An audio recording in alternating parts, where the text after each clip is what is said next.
that you enjoyed sitting, although that's really not the point of it, in one sense. Do it to just enjoy it. It would be a lot more popular if that were the case, right? We practice still sitting for more than enjoyment.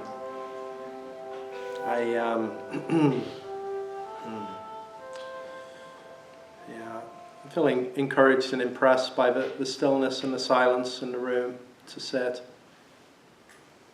I feel like I'm the person that's moving the most, making the most noise. You ever feel that way? I wanted to bring up, I'd intended to just bring up a couple of lines from a writing by the 13th century Zen teacher Dogen. And when I read just a couple of paragraphs where these two lines came from, I thought, wow, it's so good, I should read a couple of paragraphs. And then maybe we can drill in on the couple of lines. For those of us who've been practicing together for some time, know that I'm a student of Dogen in actually more ways than one, I guess, because he's literally in the lineage that I'm a lineage successor in Soto Zen. So, I guess technically a student and a successor in the lineage, my gosh. But then also very much a student of his writings. When I first came across Dogen's writings, there was something there that really spoke to me. There was a small part that I felt like I could understand or have some intuition, sometimes like an intuitive grasp or leaning into. And then over the years of study, it becomes more alive off the page. You understand perhaps a little more. You turn to these writings. You may find that in your own dharma practice. You have a favorite teacher or a favorite sutra or a favorite writing or a talk that you heard some years before. If you sit and practice, study, involve oneself in presence of mind and mindful awareness, and then maybe return to one of these writings that you first read some years before, you see, now something lands differently. Now there's a new intimacy, there's a better, a richer, say better understanding, but a richer understanding. So Dogen wrote this upon returning from China, and very keen to impart his understanding of what Zen is. The understanding of, specifically in this, the how to sit, how to meditate in the Zen school, how to practice Zazen or just sitting meditation. And this is called Fukan Zazengi, which translates as a universal recommendation for the practice of Zazen. Zazen means, Za in Japanese means sit. Zen is Zen, right? It's a Japanese pronunciation of dhyana, meditation from the Sanskrit. So a recommendation to sit Zen, or to sit meditation. And I like that it's a universal recommendation. But usually if somebody recommends you should definitely do this, for me, I've always got a little bit, but should I? Like, what is it that you recommend in here, right? It's always like, can seem maybe like a little bit of a used car. Like, what am I being recommended as to do or to follow along with, right? Maybe we have a kind of like healthy kind of suspicion of that. But for him to be so bold as to say a universal recommendation, right? But rather than to a recommendation to take on a particular worldview, adhere to a particular belief system, sign up for a particular understanding, a philosophy of the world, his universal recommendation is how to sit still and look at your own nature. And so he can be confident in being universal in that recommendation. Because wherever you are, on what planet you may be in this infinite universe, there you are with your original nature. Like the world is literally universal. So he says here, I'm just going to read the first couple of paragraphs. The way is basically perfect and all-pervading. And the way here is translated from the Tao, right? So we could say basic, fundamental reality, the essence of reality. And all of the confusing words that we could add in then to say, what is it? We're talking about this. This is the way. Now, it's always the way. In every direction, always has been. This way is basically perfect and all-pervading. And basically here, basic as in fundamentally at its basis. Not like, well, it's basically, you know, and then we'll get to the advanced stuff. But the advanced stuff is the basics in Dharma, right? So it's basically perfect and all-pervading. How could it be contingent upon practice and realization? The Dharma vehicle is free and untrammeled. So what need is there for concentrated effort? Indeed, the whole body is far beyond the world's dust. So who could believe in a means to brush it clean? It is never apart from one, right where one is. So what is the use of going off here and there to practice? You see, good questions. And he replies, and he adds, and yet, if there is the slightest discrepancy, the way is as distant as heaven from earth. If the least like or dislike arises, the mind is lost in confusion. Suppose one gains pride of understanding and inflates one's own enlightenment. Anyone? Glimpsing the wisdom that runs through all things, attaining the way and clarifying the mind, one is making the initial, partial excursions about the frontiers, but is still somewhat deficient in the vital way of total emancipation. Okay, so I'm going to go to this part now. You should therefore cease from practice based on intellectual understanding. When it comes to Zen, we're saying there, right? So cease from practice based on intellectual understanding, pursuing words and following after speech, and learn the backward step that turns your light inwardly to illuminate yourself. Body and mind of themselves will drop away, and the original face will be manifest.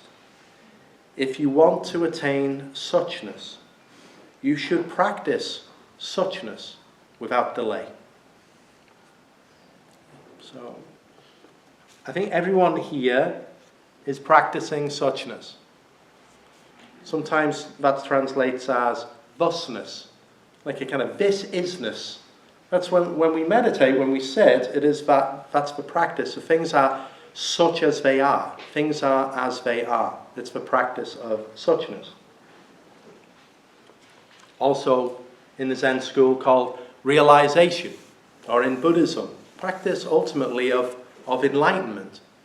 If you wish to be such a person, then immediately one can practice being such a person.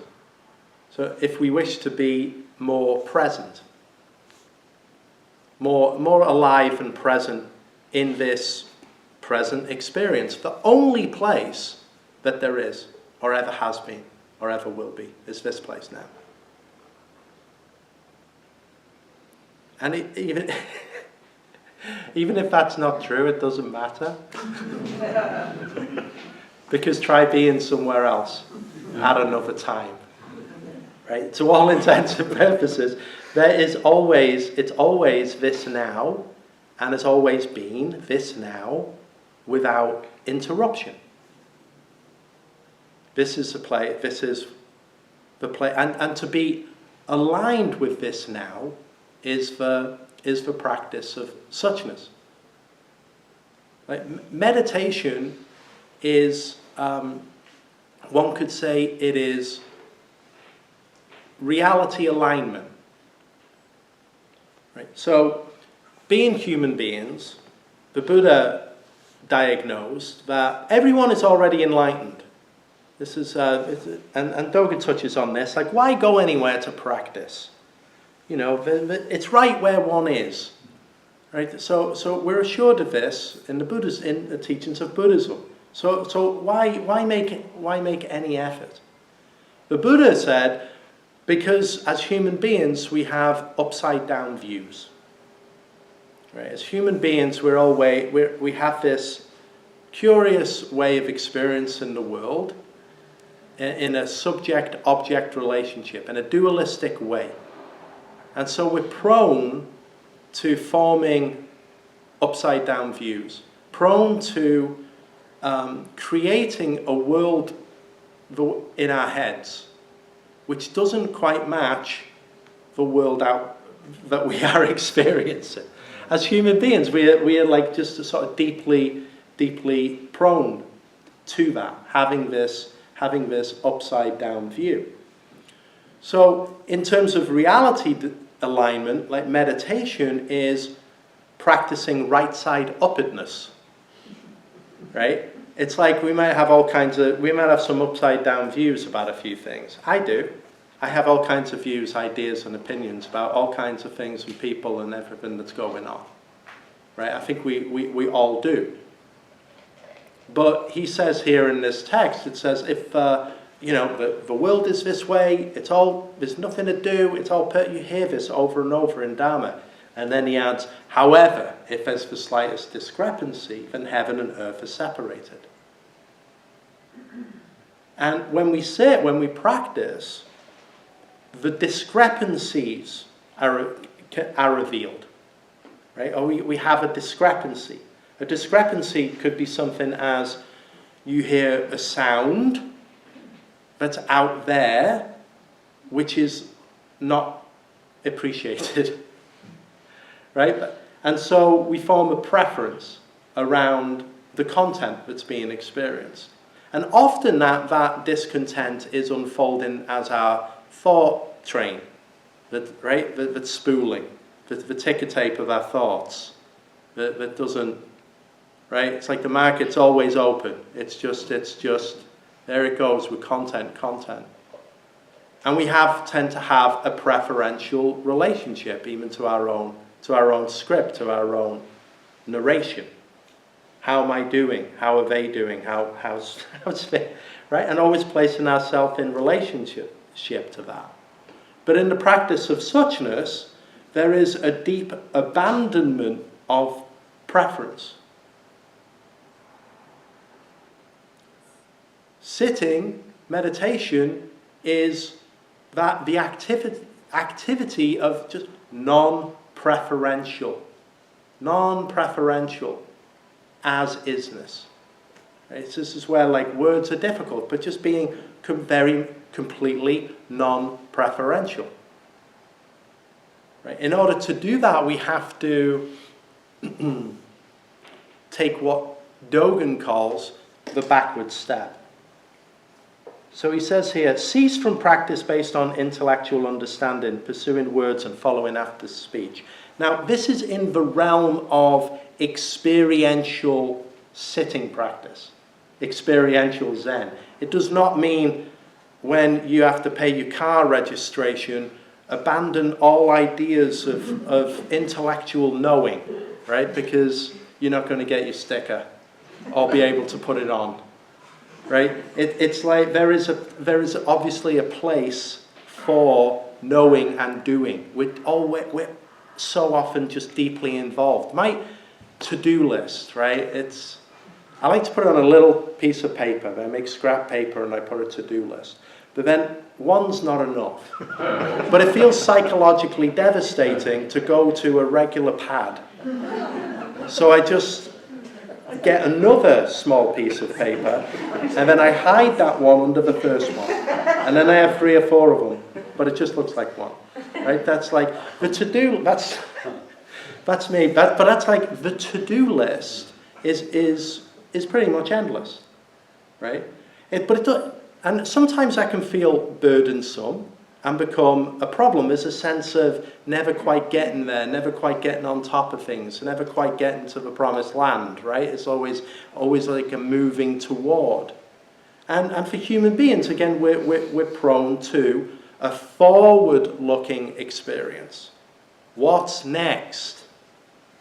And we might find out in our meditation, you come here and sit, okay, that was nice, bell sounded nice, glad I'm here, feels good, okay. Wait, is this it? That's like, what's next? Because sitting here doesn't feel enough. The mind looks for something else then. The brain, okay, cool, you've accomplished sitting in a chair. What's next? Right? So we're prone to that forward-looking, that forward kind of movement. So we learn the backward step that turns the light inward to illuminate the self. He doesn't say take the backward step. You have to learn it. There is a study in Dharma practice and in meditation practice. Right? Everything you ever need to know about the Dharma can be found in one book, one passage, one Dharma talk, one sit. It's all given away from the get-go. But because of our upside-down views, we fail to process that immediately. And so for most of us, it's a discipline of practicing over and over. And like most things in life, if you wish to become adept at it, it has to be practiced, learned, studied, in order for it to become embodied. But we have a curious art in our Dharma practice and our sitting practice, because we're learning to stop jumping forward. We're learning to not go somewhere else. And we're learning not to demean the present experience in comparison to a future or a past experience. And that takes some time on the cushion, in the chair, in order to realize that everybody is perfectly, has all of the ingredients in order to deeply realize this way. It's not a matter of causes and conditions. Right? There are always causes and conditions, like relative things.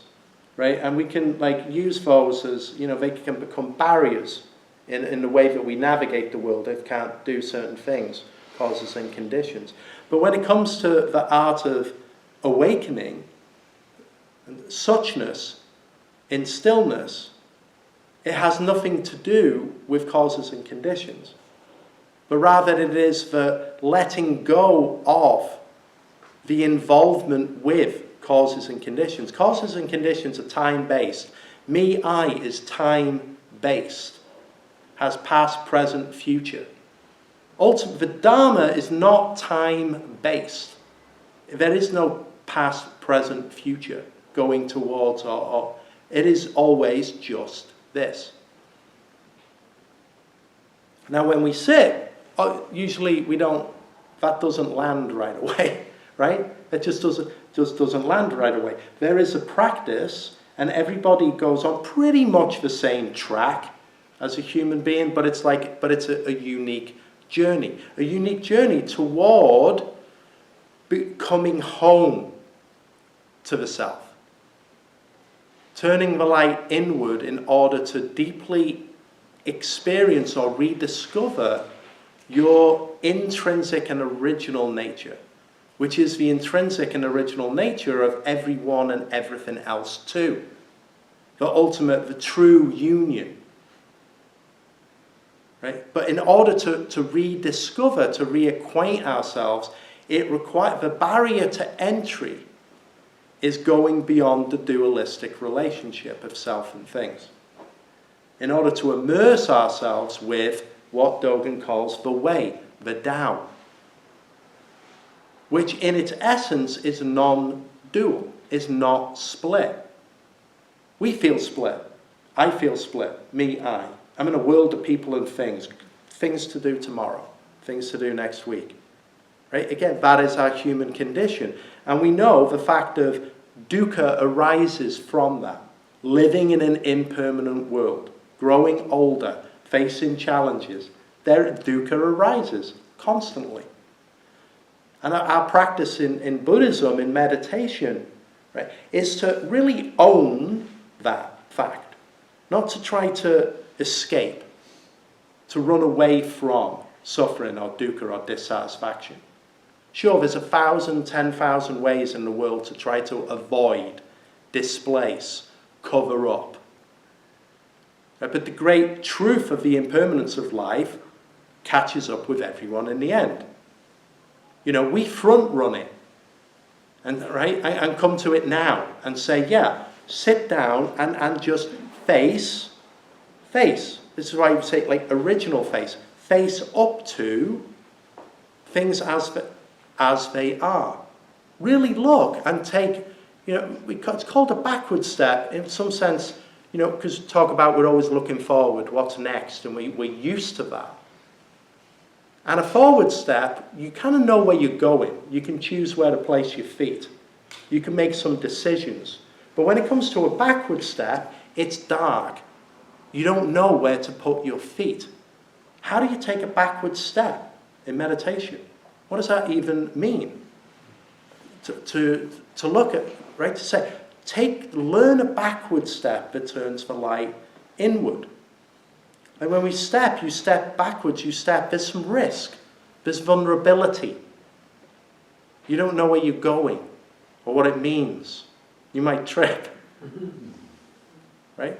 But sitting is that way. It's like, I like to say at the beginning, I say it to myself, you know, we're sitting, I like to acknowledge the fact, we have wonderful, positively intentioned people. That's a rare thing, just to come together in a room and sit next to one another in this way.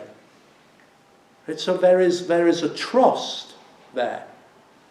And then in our sitting practice, it is like, in the same way, it's like a trust fall, a backward step in that sense. It's like I will trust letting go of all of my doubts, opinions, ideas, thirst for meaning, conclusion, fears and worries, and to really let everything go.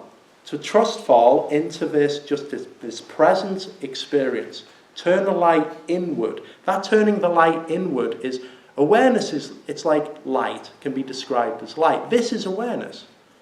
All comes out a little differently through each of us. Right? Expressed differently, in a unique way for everyone here. But it's the same root awareness. We recognize when we look each other's eyes, you see one another. It's the same awareness.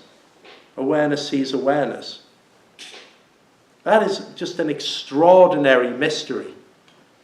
Right? I went through, I did, like, some years ago, you know, I was kind of this is a lot of years ago actually, I was kind of experimenting with mirror staring, right? Where you kind of look at yourself in the mirror. I don't recommend, don't do it.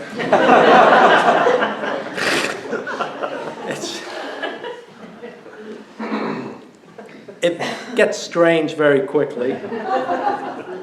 Like, who the hell? I look at myself, I see myself on Zoom here, and I like to look around, and I see people, I see friends. Oh, there's Ron, and there's Karen, and kind of look around.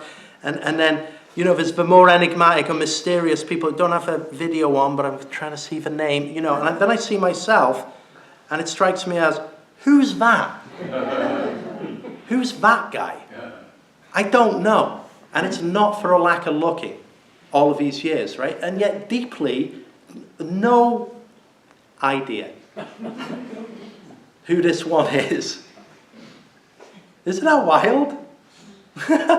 And yet, you know, it being a trust fall meditation, it's like the ideas about self and other, right? Which is so often become limitations to the way that we connect with one another. The barriers that are drawn between the ears, the ways that we separate and then buy into that as truths and form these divisions, create this separation. Like, why do this practice? Well, if you come to a place where you can deeply realize the truth of non-separation, then you are a person who is not separate from others, a person who's not separate from the world. And this is where empathy and connection and love emanates in connection. So we're not practicing and sitting to just become, these sort of wise beings who can talk about the nature of reality. But in a much more deeper and effective way, we sit in order to become more alive, more awake, more present and more connected with one another and this root awareness that we all share. And then we see that what we can know about that, what we say about that, how we understand that is really just, just some surface observations. Like talking about the waves on top of the ocean. Right? But true for Dogen, writing this 700 years ago, and true for people now, when you look and realize and sit with things as they are and look at your original nature, it is profound mystery. It is the face of not knowing. And yet that not known face is no longer something, it's not something scary or something to be avoided. Just a wonderful irony that not knowing who you are, not knowing what this is, turns out don't need to know. It's all happening through us. It's all happening anyway. I don't have to micromanage or manipulate this reality so much. Just trust and be who you are. Really deeply trust and be. It sounds so ridiculous to say. Really deeply trust who and what you are. And yet that can be such a radical liberation, to be completely who you are. But to be completely who one is means letting the rest of the world be completely that way too. Right? And it starts in this, maybe we have this sense of being small or separated. But again, in the great truth of stillness, suchness, being as one is, through the practice of letting the divisions, the way we separate ourselves into an internal realm and an external realm, just look behind, lift that veil.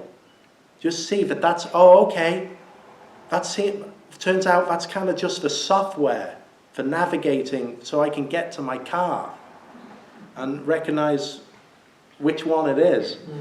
And I got in somebody else's car a couple of days ago. I was saying, did you ever do that? It was, to my credit, not to my credit, but in my defense, I should say, it was the same color and same model, but it was packed a few, and I got in and I was like, what the and that whoever, they live a much messier life than I do, I can say that. Sorry, it was a strange tangent to go off on. But we can recognize what's mine and what's yours. We can recognize those differences. And those they're important to have these differences and navigate those well so that we can that people and things can thrive. But it is clearly upside down view that the Buddha identified 2,500 years ago or so. That is clearly still upside down in the world when you look at it. It has not improved. It is just the same now as it always has been, only now we have more destructive means to fight one another than we did then. So Dharma practice is so urgent in that sense. It is, dare I say, a good thing that we do here. To have a community that can practice this simple and yet such a profound, simple truth. That when we move beyond, when we let go of the ways that we separate ourselves from the world and each other, we can see and return to and take a backward step and find a place of true reunification with the world. But this is a practice how I understand it, of Zen sitting. Right? Letting go of the division between internal and external. Right? Have no care for the content of your thoughts. Even that is a radical step for human beings. But in the practice of sitting, it doesn't matter. It doesn't matter if the mind is busy or quiet. It doesn't matter if the sound of the cars or the sound of the doors. It doesn't matter if it's quiet or noisy. Right? It matters relatively, but intrinsically, it matters not at all. So, in Dharma practice, through this way, it helps us to become much more adept in the relative world. Because we find we can practice being much more aligned with the intrinsic world, what we call the Tao of a way.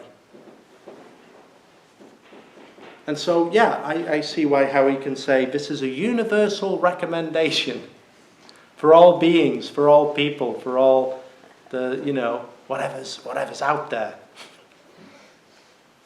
Right? It's nobody understands, but we don't need to, what this world is. Anyway, at that point, I would like to, because I've been talking quite some time, I'd like to open it up for any questions, any comments, anything this is raising up for you, anything that you'd like to ask or add. Brandon. Just a comment, Jokai, but if you give some commentary, that would be good too. When you were talking about the backward step, it reminded me of a teacher who I knew once. He said, I can tell when people are sitting and they're trying too hard because they're leaning forward when they're sitting. Yeah. And I was done this, and it's like with that furrowed brow, like I'm leaning forward, like I'm almost there, like I can almost touch it, like, and it took me a sort of a while to like take that backward step and just like sit back and relax more and be more like vertical instead of that trying that leaning in like forward.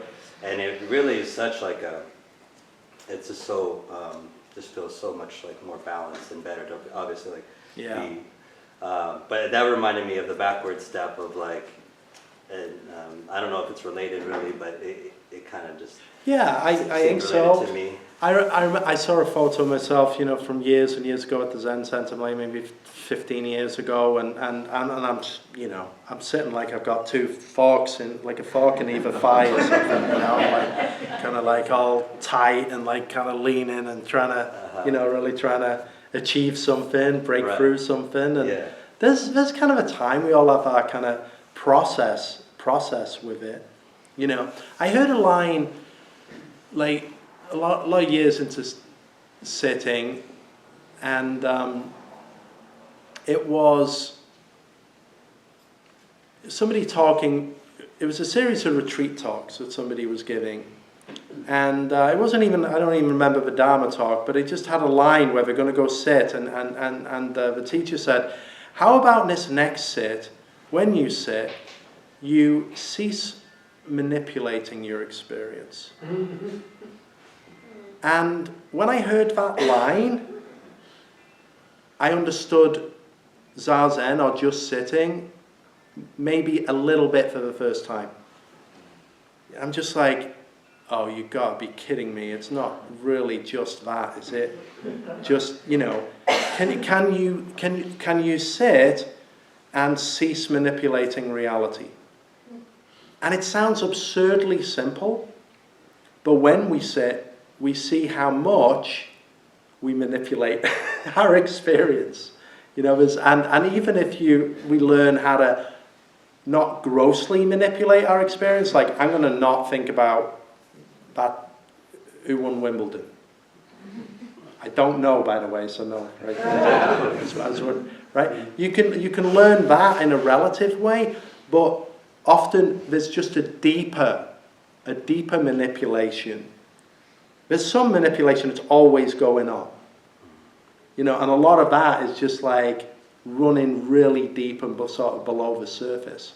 And that's where like still sitting and the discipline of it is so important, because it helps sitting with discipline for a period of time is that kind of glacial practice where your body, just the art of sitting, moves you through the way that you separate yourself from the world without you even cognitively recognizing it.